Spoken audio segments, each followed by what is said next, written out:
that working? Yep. Okay, so as a follow-up to Courtney's, not planned or anything, but she talked about patients having to go on hospice. And so I just kind of am going to go a little bit further in depth on hospice and be able to explain that a little more for you guys. So I'm going to start with a quote.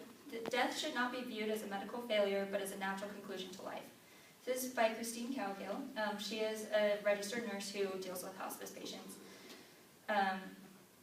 as her job. To begin, hospice care is something that something to help people be comfortable in their end of life. Many people view hospice as people giving up and not wanting to live anymore. However, the main goal of hospice care is to provide comfort. So first I'm going to talk about what hospice care is, followed by why hospice helps people. Hospice care can help people make the end of life a peaceful experience.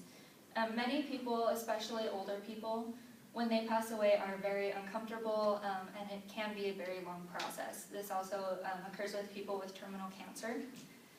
So the definition of hospice is care designed to give supportive care to people in the final phase of a terminal illness and focus on the comfort and quality of life rather than a cure. This is by MedicineNet, who provides definitions for medical professionals on different things in the medical field. And then we move to the American Cancer Society. And they have a lot of people that go on hospice because terminal cancer, you get to a point where things such as chemotherapy and radiation don't work anymore. And so they need something to relieve them of certain pains. So the services that hospice provides, this is by the American Cancer Society, is pain and symptom control. So any pain, any nausea, vomiting, any of those things can be helped by hospice. Hospice also allows you to be cared for in your own home before you pass away. There's an interdisciplinary team that can come into your home. This consists of hospice aides who can provide cares for the person that's on hospice, and as well as nurses that also do this. There's also spiritual care involved, so there's many different spiritual leaders that can also come into your home and help not only the patient, but family members as well. And then there's also therapists and counselors that help with the family, that can provide support for the family, and also bereavement care. So after the patient has passed away, hospice care does not end. They still follow up with the families and make sure that if there's anything that they can do for the families, that they'll be able to do that. And with these services, we're able to work together. I have not necessarily been a hospice aide, but I have provided hospice care for patients on hospice. Courtney and I work in the same facility, and we've had patients come in, be fine, fall, and break hips and things, and then we are able to care for them. So instead of hospice aides coming in and nurses, the nursing staff in our facility is the one that ends up taking care of them.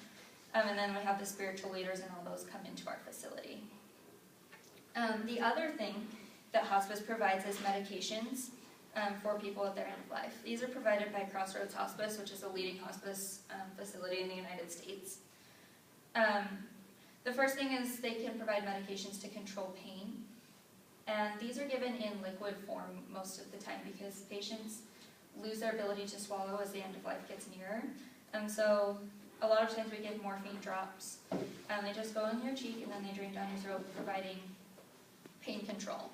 We also have medication for agitation and anxiety. Many people get anxious, and not verbally anxious because most of the time they quit talking, but you can tell by fidgeting movements and things that they are anxious. And then also for nausea and vomiting, as well as things like Tylenol and basic things that will help you be more comfortable in the end of life. So now that you know what hospice is, it is important to know why it helps people so much in their end of life.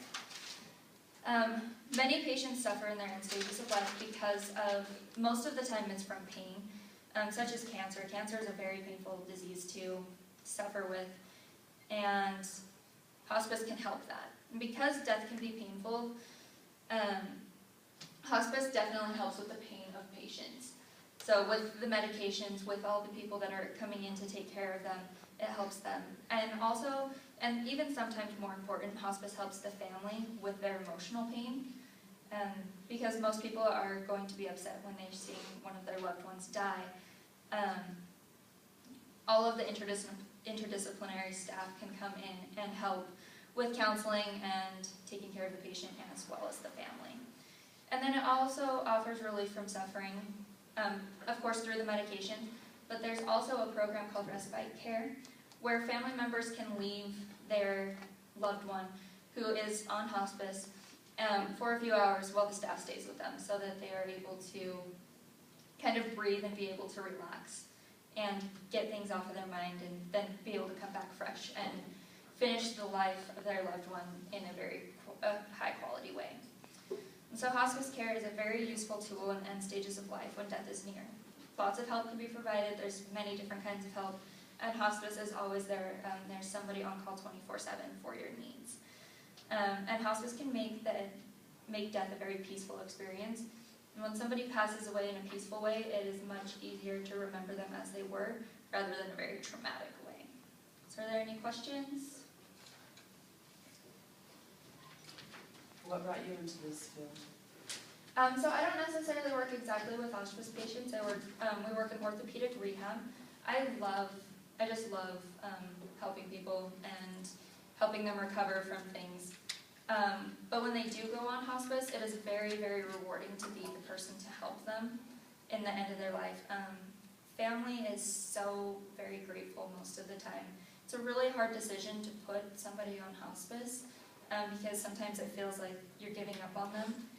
But in reality, it's making them have a better quality of life in their last days. So it's very rewarding to help people in that situation. So would you say that most people that enter hospice situations are definitely bound?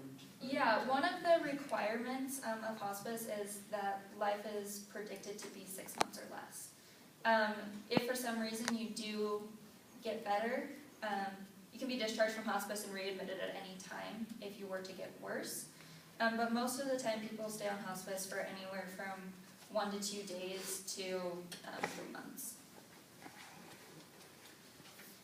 Thank you.